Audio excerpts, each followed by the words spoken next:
क्योंकि वो लड़की हैं। मैंने कहा what do you mean by लड़की, पहले मुझे एक्सप्लेन करिए ये चीज़। फिर मैंने बोला कि आप बताइए शिक्षक से क्या मतलब, ये मेरा शिक्षक है क्या, मुझे पढ़ा रहा है क्या, कि अजीब एजेंडा लेके घूम रहे हो कि मैं शिक्षक हूँ तो सब लोग मेरे पैर छुए आके, मेरे से बात नहीं, मतलब क्या ही बताएं, पता नहीं को क्या समझ रहे हैं अपने आप को, वो अपने दिमाग में उसकी माँ क्या समझ, और वो इतना झूठ बोल रहा है। देन आई सेड बड़ा लड़का शिक्षक, मैंने what's your age, he said मैं 34 का हूँ, तुमसे तो बड़ा ही हूँ। मैंने कहा नहीं, तुम मुझसे बड़े नहीं हो, मैं तुमसे 1 साल बड़ी हूँ, मैं 35 की हूँ, ठीक है। तो एज फैक्टर भी, मतलब वैसे मैं एज को रिस्पेक्ट का बिल्कुल भी पैमाना नहीं मानती हूँ। फिर मैं कहूँगी अजगर पड़े पड़े 500 साल का होता है, तो क्या हम उसे प्रधानमंत्री बनाते हैं? एज होना कोई अचीवमेंट नहीं होती, कोई भी पड़े पड़े किसी भी एज का हो जाता है। मैटर ये रखता है अपने लाइफ में उखाड़ा क्या है, आप अभी तक कितने अच्छे पर्सन बने, आपने सोसाइटी के लिए क्या योगदान दिया है, जो कि मुझे दिख नहीं रहा। आप खराब कर रहे हो, आपने कुछ अच्छा योगदान तो आप नहीं दे रहे हो। आपकी मदर ऐसी हैं जो बोल रही हैं कि लड़की होके शिक्षक से ऐसे बात कर दी, या एज चाह, आप अपनी एज फ्लॉन्ट कर रहे हो रिस्पेक्ट के बदले में, है ना। तो कहीं से भी आप मुझे एक मॉरली राइट इंसान तो लग नहीं रहे, ठीक है। अब आप कह रहे हो शिक्षक की बात, तो भाई तुम कोचिंग लगा के 9th के बच्चे पढ़ा रहे हो, मैं तो भैया डिफेंस के बच्चे पढ़ा के आई हूँ, मेरी तो खुद की एकेडमी थी, तो इसको तो मेरे चरण धो के पी लेने चाहिए थे। फिर मैं डिमांड कर सकती हूँ कि मेरे तू चरण धो के पी ले, ठीक है। वो बात हो गई वहाँ पे, वो लड़के के सामने बोला नहीं। हाँ, उसने एक पॉइंट और उठाया, इतने सारे डॉग्स हैं ये अकेली रहती हैं, इतने सारे डॉग्स हैं ये अकेली रहती हैं। अरे तुमको क्या मतलब, तुम्हें इस चीज़ से कोई प्रॉब्लम हो रही है कि मैं अकेली रह रही हूँ, इतने सारे डॉग्स हैं, तो तुम्हारा कुछ वो मतलब कोई गलत इंटेंशन है जो पूरा नहीं हो रहा है? अकेली लड़की है, डॉग्स हैं, तो तुम वहाँ खड़े सामने दरवाजे पे खड़े होकर पंचायतें नहीं मार पा रहे हो, या तुम उसको छेड़ नहीं पा रहे हो क्योंकि तुम्हारी डॉग से फटी रहती है, तुम बहुत घटिया इंसान हो, तुम्हें क्या प्रॉब्लम? मैं तो एक साथ 10 कुत्ता मैनेज कर लेती हूँ एक बार में। क्या मैं आज तक आपके पास हेल्प के लिए आई हूँ कि अरे मैं अकेली रहती हूँ, मेरे पास 10 डॉग्स हैं, प्लीज़ हेल्प मी? नहीं, आई डोंट नो यू, मैं तुम्हें आज पहली बार देख रही हूँ, है ना। तो यहाँ से तुम्हारे इरादे भी मुझे अच्छे नहीं लग रहे। ये 3 वो लड़कों के टांग तोड़ने वाली बात, फिर मेरे बच्चे के फ्रेंड की डॉग को मारने वाली बात, और तीसरा इंसिडेंट जो मेरे साथ स्टूडेंट्स थी उन्होंने किया। बाद में जब चीज़ें कंबाइंड हुई तो पता चला उन सारे स्टूडेंट का टीचर यही है, सारे स्टूडेंट का।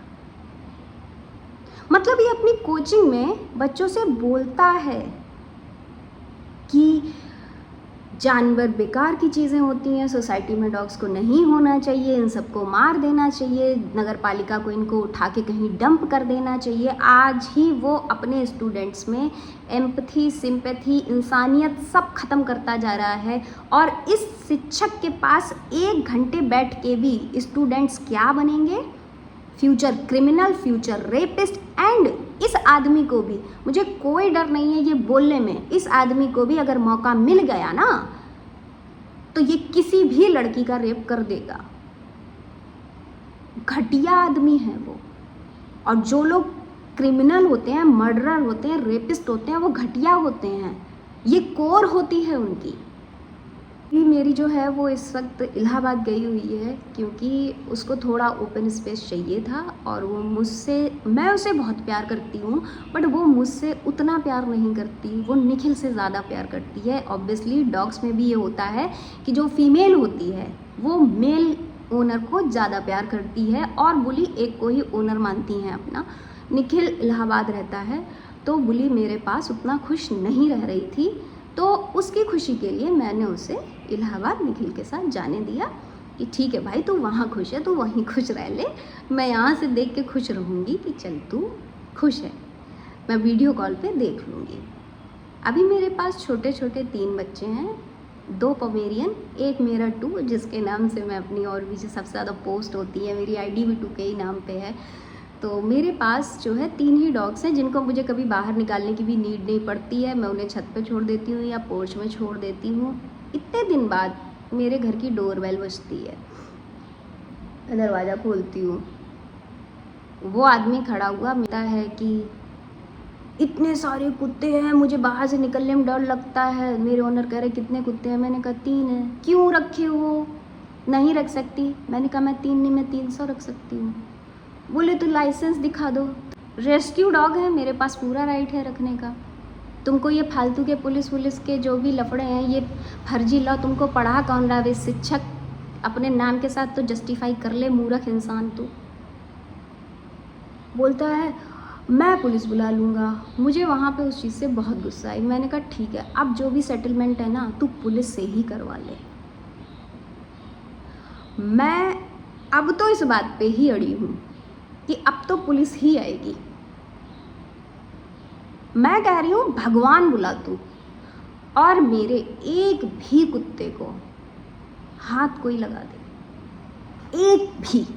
तू 3 की बात कर रहे हो ना, मैं 10 अभी ला के रखूँगी और 10 में से एक को भी हाथ लगा लो या यहाँ से पिक करवा लो। हाँ, तो मैंने बोला अभी क्यों आए हो? तो कह रहा है अभी मैं यहाँ से बाइक से निकल रहा था और ये मेरे पे बड़बड़ा रही थी। भाई मेरे घर का पोर्च काफ़ी बड़ा है, उसके बाद मैं घर के अंदर अपने बेडरूम में धुलाई कर रही हूँ। तुम्हारे हिसाब से तुम अभी 5 मिनट पहले यहाँ से निकले, गीदड़ जैसे आदमी, ठीक है? और तुम बाइक पे थे और मैं बड़बड़ा रही थी बेडरूम से। फिर तुरंत कहता है ये, मैंने कहा मैं तो नहीं बड़बड़ाई। तो कह रहा है ये झूठ बोल रही। मुझे उसकी उस चीज़ पे बहुत ज़्यादा गुस्सा आया। तब तक मैंने पिछले वीडियो में जिक्र किया था, मेरे घर के सामने एक पागल सी औरत रहती है। वो कहती है अरे पता है इनके कुत्ते तो कार में घूमते हैं, तुम्हें क्या दिक्कत है? मेरे कुत्ते कार में घूमे या एरोप्लेन में घूमे? तुम्हें दुख इस चीज़ का है ना कि तुम्हारे पास कार नहीं है, तुमको कार में बैठने को नहीं मिलता, मेरे कुत्ते कार में घूमते हैं। तो भैया तुम भी कार ले लो, मेहनत करो, कार ले लो, उसमें इतनी जलने वाली क्या बात हो? तुम्हारा ये लेवल है, इतनी छिछोरी हो तुम कि तुम कुत्तों से कंपटीशन करके बैठी हुई हो, ये लेवल है तुम्हारा, ठीक है? तो फिर देखिए वो ये इतना बड़ा झूठ भी बोल के गया। अब मैंने धीरे धीरे जहाँ जहाँ इसने बदतमीज़ी की, इसके स्टूडेंट्स ने बदतमीज़ी की जिनके साथ, मैं उनके वीडियो रिकॉर्ड कर रही हूँ। अब उसका घर मेरे घर से कितनी दूर है वो भी मेरे पास है, मैं लगा दूँगी। सारे माँ बाप से कहती हूँ कि जो भी इसके यहाँ अपने बच्चे भेज रहे हैं, सोचिए क्या बनने के लिए भेज रहे हो आप अपने बच्चे। जिन बच्चों में सिंपैथी नहीं होती है ना, आपको भले ही लगता है कि वो किसी और के लिए हैं, ऐसे नहीं, ये कोर है उनकी, उनमें नहीं है सिंपैथी एम्पैथी। वो ना तो आपके लिए फ्यूचर में अच्छे होने वाले हैं, ना किसी और के लिए होने वाले हैं, कहीं भी अच्छी जगह उनका एंड नहीं होने वाला। तो इतना स्वार्थी भी मत बनो ये सोच के कि मुझे क्या, बच्चा पढ़ने ही तो जा रहा है। अरे नहीं, वो 1 घंटे के अंदर तुम्हारे बच्चों में कौन सा सीड प्लांट कर सकता है नहीं पता आपको। ऐसा झूठा इंसान। मेरा अगर सच में मुझे समय मिला तो मैं तो इसका लाइसेंस कैंसिल करवा दूँ कि इसको कभी शिक्षक की नौकरी तो ना ही मिले। सो दैट आप अपने बच्चों को ना कहीं भी अगर भेजते हो 1 घंटे के लिए भी, तो उस इंसान का पूरा कैरेक्टर जानिए आप। और आपके बच्चे, अभी आपको लगता है कि वो इससे चिढ़ रहे हैं, अरे जानवर ही तो है, नहीं, ये शुरुआत होती है बर्बादी की। इन पे नज़र रखिए, बुरी चीज़ बुरी ही होती है हर कीमत पे, हर हालात में।